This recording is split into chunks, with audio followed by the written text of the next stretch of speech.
personagens, debates, reportagens, a gente tem podcasts sobre o poder que a mulher tem para mudar o mundo e os desafios que elas ainda enfrentam na atualidade. Hoje a gente está aqui para conversar com a psicóloga e sexóloga Ousane Gonçalves, mãe de 3 mulheres, ela que antes de ser psicóloga estava até falando aqui para a gente aqui fora do ar.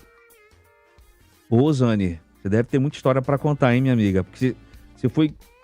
Hoje você é psicóloga e sexóloga. Antes, você já trabalhou no transporte de gado, carvão mineral e resíduos também. Isso fora daqui do Amazonas, né? No Pará, no sudeste do Pará. E hoje você é presidente do Conselho de Psicologia da 20ª região, que pega também, além do Amazonas, Roraima. Né? Você atuou na pandemia também como psicóloga nos hospitais do Amazonas. E eu te pergunto, já começo te perguntando, te dando primeiro boa tarde, seja bem-vinda. Né? E como é que é carregar assim, na bagagem tanta experiência, tantos feitos, não só na profissão, mas na vida também, né, Ousane? Imagina que são vários desafios aí que você foi vencendo ao longo da sua vida. E continua, né? Graças Boa a Deus, tarde, né? Boa tarde. Obrigada por esse convite, né? Muito agradecida por estar aqui. Só corrigindo, eu fui presidente do conselho, hoje eu não estou mais. Ah, sim, ok. Não estou mais. Estou no sindicato, mudei. Mas a gente tem, assim, o bom de carregar tudo isso é que a gente consegue ajudar outras mulheres. Eu aprendi na vida que quando você passa por muitos desafios, muitas dificuldades, você tem alicerce para segurar outras meninas que precisam, né? Então, hoje eu tenho segurança para falar de sexualidade, porque fui estuprada aos 13 anos. Eu tenho segurança para falar com mulheres vítimas de violência, porque também fui. Eu tenho segurança para falar de mulheres que sofrem preconceito, porque sofri muito preconceito, né? Quando você entra num caminhão para dirigir, você escuta muitas coisas, né? Imagino. Foram muitos desafios. Está fazendo o que aqui? Vá pilotar um fogão. Isso não é para você, né? Aqui em Manaus, no início que eu estava procurando trabalho, eu enfrentei, assim, horrores de dizer assim... Na época eu estava com 30 anos, quando eu cheguei no Amazonas, e aí você tem que ir pro shopping, você é bonitinha, não tem que estar dentro de caminhão. Tá fazendo o que aqui, né? E assim, de rasgar meu currículo na minha frente, de dizer que ali não era lugar para mulher, e eu sempre ali de cabeça erguida. E assim, a gente vem enfrentando isso. O que às vezes machuca nós, enquanto mulheres, é ver outras mulheres fazendo isso com outras colegas, né? Sim. Com mulheres. Então, ver a outra como concorrente, e o que eu sempre digo, gente, não olhe a outra como concorrente. Olhe a outra como sua parceira de luta. Cada uma está buscando ali um objetivo, ou como mãe, ou como esposa, ou como parceira, ou como trabalhadora, mas como parceira. Não olhe ela como uma pessoa que está brigando, né, e está lutando com você. Não é sua rival, né? É mais uma para segurar na sua mão. E a gente vê isso diariamente, às vezes, no consultório, né? Na pandemia foi muito complicado. Eu estava presidente do conselho e os hospitais não tinham psicólogos, né? E a gente foi à luta, né? Fomos com o governador, fomos com o ministro na época, brigar para que a psicologia entrasse nos hospitais, desse esse apoio. Hoje, graças a Deus, a maioria dos hospitais de referência dentro de Manaus tem a psicologia, né? Ousane, se as pessoas soubessem como faz bem uma terapia, como faz bem ter uma conversa com um profissional da psicologia, eu acho que ainda há muito preconceito com a profissão nesse sentido também, de achar que porque só quem não está bem da cabeça é que faz. Aí eu pergunto, quem é que está bem da cabeça? 100%. Quem é que pode dizer que é normal, né? Não todo mundo tem seus traumas, seus problemas. Eu imagino você, por exemplo, num hospital, né? Você tem que comunicar para uma pessoa que ela está com uma doença terminal. Ou você atender uma pessoa que foi violentada, né? Como é que está o psicológico dessa pessoa? O pior já passou? Não sei, né? Porque é como uma... Quem vai para a guerra, por exemplo, a gente vê em filmes, aquelas pessoas acordando nos filmes no meio, a gente não tem essa experiência de guerra, não é isso? Mas cada um trava a sua guerra pessoal. Você falou, por exemplo, das dificuldades que você teve como caminhoneira, né? A gente já acabou entrando no assunto, você já foi entrando no assunto, né? E você já falou de algumas dificuldades, de preconceito. Agora, como é que foi essa virada de chave, então, dessa vida, né, da Ousane caminhoneira para a psicologia? É assim, é você não se acostumar. Eu sou uma pessoa muito dinâmica. Então, assim, nada que seja muito, eu diria assim, estabilizado ali me agrada. Eu tenho que estar mudando de parâmetro. Você é inquieta. Inquieta, né? Entendi. E eu, filha de um baiano, né, seu Zé, analfabeto, minha mãe mineira, analfabeta. E eu me incomodava muito eu queria mudar de vida. Não era aquilo ali para mim, ali era por enquanto. Eu sempre olhava essas situações por enquanto. Eu quero mais. E meu pai tinha um patrão maravilhoso que cuidou muito da gente. Na época, a gente tinha vindo da Bahia para o estado do Pará. Eu estava com uns 11 anos, entrei na escola com 12 anos de idade. E ele dizia para mim assim: você não nasceu para ser mulher de peão, você tem que estudar. Você tem que ser doutora. Você tem que ser doutora. E isso ficou gravado dentro de mim, né? Eu tenho uma família muito grande, tanto do lado de mãe e de pai, e eu fui a primeira pessoa a ter o superior na família. E depois que eu consegui, graças a Deus, abriu o seu leque, né? Assim, todo mundo começou a buscar, eu também consigo, eu também posso, né? E eu fui a primeira a ter o superior na família, né? E eu busquei isso ralando mesmo. Eu consegui o superior aqui em Manaus, passava o dia no caminhão, calor, sol quente, aborrecimento, brigando. Preconceito, dificuldade, né? Essa guerra de gênero, né? Mas à noite eu estava na aula. E isso foi difícil? Foi, mas eu não desistia. Para mim ali era motivos, né? Cada desafio que eu encontrava durante o dia dentro do caminhão, eu disse, eu vou sair desse negócio. Engraçado, né? O que para algumas pessoas acaba sendo motivo de desistência, para outras é a motivação que estava faltando, né? Para mim era degraus que eu tinha que subir. Né? Legal, que bacana. E levei minhas filhas assim, né? Hoje são quase todas formadas. Uma é fonoaudióloga, mora em São Paulo. A outra é zootecnia, formada na UFAM, está fazendo mestrado. E a outra faz direito. Então, minhas filhas, elas sempre olham para mim como espelho, né? E eu fico feliz por isso, por passar essa imagem, né? Uhum. Ah, a Ousane é forte, será? Não, a gente chora também, né? A gente se debulha em lágrimas de vez em quando, é natural, né, da mulher. Mas a gente está aqui para mostrar que a gente consegue. A gente não tem que se acostumar, Daniel, com a dificuldade de viver ali. Não é o nosso lugar, tá? Não é. A gente precisa entender que as dificuldades vêm para nos fortalecer, nos direcionar.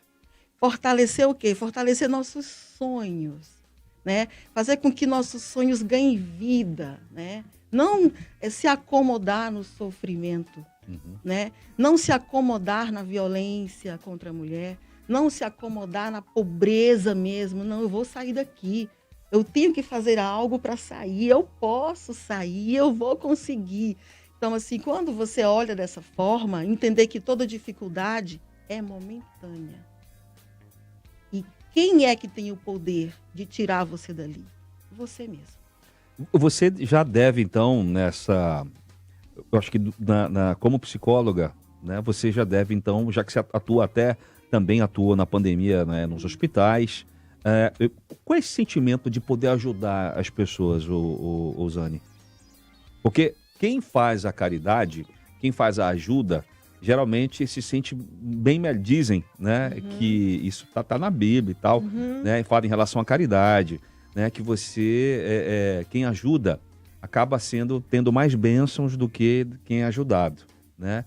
Quem faz isso de coração, sem nenhuma segunda intenção, sem que não seja para aparecer, que não seja para colher likes ou vídeos, ou, né? Tem muita gente que faz porque quer, porque é o certo, né? E eu te pergunto assim, como é que você se sente tendo uma trajetória assim de tantas conquistas? E eu percebo que você fala das dificuldades, mas logo na sequência você abre um sorriso, né? Então, assim, é legal ver isso, né? E qual é essa sensação para você? Olha, Não tem dinheiro num planeta que paga nada, né? Eu atendo particular, atendo, mas às vezes você atende algo voluntário e aquela pessoa te dá um abraço tão maravilhoso, né? Que não tem dinheiro no mundo que pague. Eu desenvolvi um projeto no Platão Araújo como psicóloga que chama É Preciso Amar. É um projeto e aí em parceria com a direção de lá, né? Queria até mandar um cheiro para ele, que é meu diretor, né? O Silvio Romano. Então nós fizemos uma parceria lá e fizemos esse projeto Preciso Amar. É onde a gente recebe a família do paliativo no momento que ele recebe o diagnóstico, ou o momento de alta, porque é paliativo, né? Ou o momento de óbito, de finitude. E receber aquelas pessoas ali, né? O tanto que eles ficam, assim, gratificados de estar ali numa sala, recebendo conforto emocional, de você acompanhar essa pessoa, esse familiar até o leito, de dar para ele ali um acolhimento, e ele diz, eu nunca vi isso, eu nunca passei por isso, não tem outro lugar, é só aqui. Isso deixa a gente tão feliz, né, de saber que a gente está ali, às vezes, só segurando no ombro daquela pessoa, e ela se sente feliz com aquilo, né. E aí vem outros problemas, às vezes ele entra ali para poder ver alguém que está na finitude, mas já derrama um sofrimento. Eu estou há 20 anos sem falar com meu pai. Eu estou há 20 anos sem falar com a minha mãe. E eu estou aqui para ver como é que eu vou lá agora. E você já faz aquele acolhimento. E aí a gratidão dessas pessoas é muito grande. E aí levam presentes para você. E você diz, não, gente, isso aqui é minha obrigação lhe atender bem, né? Cuidar de você é minha obrigação. Então, assim, fazer o bem, Daniel, é maravilhoso, né? Sim. Onde me chama, eu vou para fazer. Não cobro palestras para mulheres, para comunidades, porque eu sei que é algo que eu estou levando com muito carinho, né? É informação, né? É sobre crescimento, é volta por cima. E por que eu vou cobrar? Não existe isso, né? Então, falar, né, de chegar no topo, a gente tem que entender que a gente chora antes. A gente cai, o joelho rala, mas a gente chega. É necessário ter uma sementinha aqui dentro. E essa sementinha vai brotando a cada desafio que você vence. Zane, você também atua como sexóloga, então você falou há pouco, tocou nesse assunto ainda, que também atende, né, muitas mulheres. Ainda existe muito tabu das mulheres, das próprias mulheres, em relação, né, à profissão em si? Ou as coisas mudaram um pouco? Tem sim. Muita gente desconhece por que essa profissão, para que serve, né? A gente ouve muito, vai falar disso, daquilo, outro. E muitas mulheres, quando descobrem o que é, né? Do que a gente trabalha, o que a gente está falando ali, você descobre, assim, um mundo que você fica, às vezes, assim, enquanto profissional, meu Deus, ainda existe isso, né? Uma mulher que está com 60 anos, ela diz assim, eu nunca tive orgasmo. Né? Não é pecado, doutora? Né? É pecado. Sabe? Você olha assim e diz, meu Deus, realmente, né? Uma pessoa de 40 anos, eu tenho medo de tocar no meu corpo. É pecado, não é? Por quê? Porque essas crenças foram ensinadas, foram introjetadas dentro das pessoas. E as pessoas têm medo de tocar no seu próprio corpo, né? Tem vergonha de si mesmo. Quando você já se olhou no espelho, eu tenho tanta vergonha de me olhar no espelho, né? Então, assim, a gente percebe o quanto ainda é desconhecido as profissões. E uma das coisas, assim, que foi muito difícil para todo mundo foi a pandemia, mas ela foi positiva para a psicologia. Porque as pessoas começaram a ver que a psicologia é necessária, é fundamental, né? Quantas e quantas pessoas não sabiam que tinham ansiedade e descobriu, né, nesse período? Então, assim, o bom é que as pessoas entendem que não é doido que vai procurar o psicólogo. Eu vou procurar para não ficar doido. Exatamente, é isso daí. É verdade. Mas você percebe uma mudança porque eu entendo que também a gente vive numa sociedade ainda muito machista. A gente percebe isso, né? Eu passei a perceber mais isso depois que eu virei pai de 2 filhas. Ai, que delícia. Porque tem coisas que são muito óbvias, mas que depois que você percebe, aí passa a ser óbvio. Eu fico vendo, por exemplo, tem vídeo de garoto de 8 anos, de 7 anos. As pessoas filmam, jogam nas redes sociais, todo mundo ri.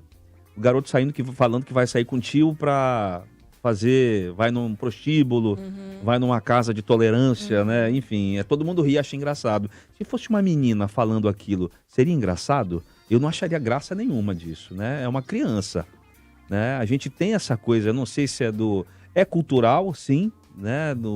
Tem a ver também, talvez, com uma questão de ser um país tropical, a gente está perto do Equador, temperatura, cultura, né? Tem tudo a ver em relação até essa sexualidade mais aflorada, né? Tem a ver com a região, também eu acredito, que volta para a coisa cultural, né? Mas eu acho assim que a gente também tem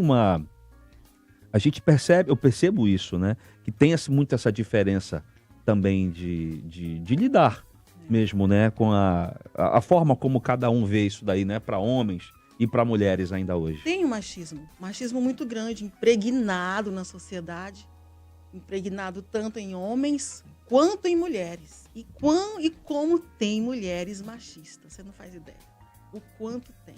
Mas isso a gente sabe que vem de uma educação, né? Isso tá ligado à forma que essas pessoas foram criadas, ensinadas, educadas, tanto dentro das religiões, que às vezes as religiões fazem também isso, né? Leva para esses indivíduos uma forma redondinha de se viver e tem que ser dessa forma aqui, quanto à sociedade mesmo, né? Homem e mulher. Então, quando a gente fala de preconceito, a gente está falando de muitas coisas. Eu digo assim, meu Deus, eu vivi muita coisa. Hoje, quando eu olho para trás, eu digo, rapaz, não é que eu sou forte mesmo, né? Porque na época, se você não fosse mais virgem, você perdia seu valor. Eu passei por isso. Você não tinha lacre. A virgindade da mulher era vista como um lacre. Se você não fosse mais virgem, você não tinha valor nenhum para a sociedade, para ninguém, nem para a igreja, nem para a sociedade, nem para a família. E graças a Deus eu tenho um pai muito maravilhoso que no meio de tanto preconceito, ele, sabe, e naquela época, se você dissesse assim, eu fui estuprar, mentira, estuprada como? Você quis, você aceitou. Não existe isso, né? E você tinha medo de falar que tinha acontecido com você, porque você sabia que todo mundo ia te julgar. E eu fui julgada, mas meu pai disse não. Aconteceu e eu vou lhe cuidar. E quantas pessoas vinham até a mim, olha, você não é mais nada, não vale mais nada, você não quer morar comigo? Sabe? A gente olhava assim e você tinha que se defender, né? Porque se você conversasse com o marido de alguém, você já estava se insinuando. Sim. Né? Se você conversasse com uma outra menina da mesma idade, imagina a pessoa com 13 anos de idade, não podia ter amizades, porque você estava levando as meninas para o mau caminho, né? Então foram muitos rótulos e muito machismo mesmo. Mas a gente encontra tantos anjos nessa caminhada, pessoas que levantam a sua mão, que dizem assim, não, é por aqui. É dessa forma, né? E a gente sabe, e a maioria desse machismo que a gente encontra e que eu encontrei, eram por mulheres.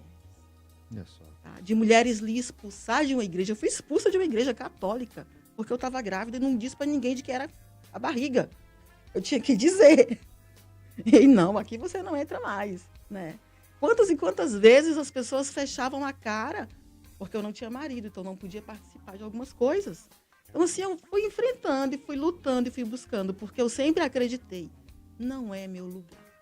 Se não me cabe ali, não é meu lugar. Eu também não quero, né? Também não quero, né? Rosane, olha, depois de tanta dificuldade, então, depois de tantas conquistas, né, que você teve na sua vida, e a gente percebe aqui, conversando um pouquinho pelo que você está falando aí, que não foram poucas. Que conselho que você dá para as mulheres que estão ouvindo a gente, que buscam seus sonhos e que estão passando por dificuldades? Que todo mundo passa. A gente está nesse plano aqui, não tem jeito, né? Se fosse anjo, não tava mais ninguém aqui. Voando, não, né? cada um tem o seu inferno pessoal para lidar, verdade, digamos assim, né? Que conselho que você dá? Eu digo assim, não desista. Por mais que seja pesado, o fardo que você está carregando, como diz lá no Nordeste, a trouxa que você está levando na cabeça, não desista. Entenda que ali vai passar aquele momento e você vai conseguir. E não use as dores para ficar no lugar de coitado. O coitado não cresce. O coitado morre coitado. Então, use suas dores para ser degraus, para você alcançar os seus objetivos. E não desista. Aconteça o que for, não desista. Não tire sua vida. Não se jogue nas drogas. E não desista. Esse é o conselho que eu dou, porque eu passei por muitas situações. Muitas. Se eu fosse contar, a gente ficava aqui uma semana. Muitas dores. E eu não desisti. Eu tinha um foco. Eu queria ir longe. E eu cheguei aqui. E pretendo ir subir mais ainda, né? Aqui ainda está pequeno. Quero mais degraus para alcançar. Tá certo, tá certo. Poxa, Rosane, muito obrigado. Tá? A gente está aqui hoje, eu tenho que entregar já o horário aqui para o Itamar, mas obrigado pela sua visita, tá bom? A gente está aqui, então, eu conversei com a psicóloga e sexóloga Rosane Gonçalves, ela que, como falou aqui pra gente, já foi motorista de caminhão no transporte de gado, carvão, mineral e resíduos, e já foi presidente do Conselho de Psicologia da 20ª Região, que é Amazonas e Roraima, e atuou bastante na pandemia como psicóloga nos hospitais de Manaus, e está aqui falando pra gente um pouquinho da sua história, nesse mês que a gente está aqui, no mês de março, nessa programação voltada às mulheres, mostrando a gente aqui através de entrevistas, de homenagens, de debates, de reportagens, de podcasts também, sobre o poder que a mulher tem para mudar o mundo e os desafios que elas ainda enfrentam aqui na atualidade. Já houve muita conquista, mas ainda há muito a ser conquistado, certamente, tá bom? Rosane, seja bem-vinda mais uma vez, muito obrigado, viu? Quem quiser, você tem rede social, de repente alguém que quer entrar em contato com você, quer te procurar para bater esse papo aí. Tem, minha pode rede divulgar. social é simples. É o Ouzane, né? Ouzane com H, Houzane. Pronto, é @Ouzane. Só isso? É só isso. Ah, maravilha. Assim então. como eu, simples. Tá certo. Então tá aí, @Ouzane, com Houzane. NNE, tá certo. Simples, tá bom. Né? E à disposição, né? Para qualquer situação, ações que falem sobre empoderamento, né? Resiliência e saúde mental. É comigo o negócio. Tá certo, maravilha. Que bom saber. Obrigado, seja bem-vindo e parabéns, viu? Força aí na sua luta, tá? Eu que agradeço esse carinho. Obrigada. Obrigado. Bem, gente, vamos finalizando o nosso segundo tempo por aqui. Daqui a pouquinho tá chegando Itamar Jardina para apresentar o Bom da Tarde, não é isso? Tive aqui então no oferecimento para você da Casa das Correias, tudo em um só lugar. Da ACB Seminovos, que está renovando a sua frota e está vendendo carros bem abaixo da tabela FIP. Entra lá no Instagram para saber mais no acb.seminovos. Também aqui o nome da Bemol Pharma, que de quinta a domingo faz o feirão de fraldas em todas as Bemol Pharma, com ótimos descontos e muitas vantagens. Também aqui o nome da Clínica Odontológica Oral Elegância. Você está precisando usar aparelho ortodôntico? Está a fim de recuperar sua autoestima, o sorriso? Entre em contato com a Clínica Oral Elegância. Entra lá no Instagram. Obrigado então, Hernandes Sampaio, Jackson Colette, Thaís Gama, Lara Alfaia e Diego Menezes. Muito obrigado aqui mais uma vez também. Já vou agradecendo a família Cana. Muito obrigado aqui para todos vocês. Boa tarde. Boa tarde. Bora, vamos nessa. Ei, mano, bora logo pegar o beco, doido. Bora. Boa tarde para todos. Fica aí com Deus no coração e nas atitudes e a difusora no seu rádio. E é isso. É. E é isso que eu tinha para dizer. Vai embora.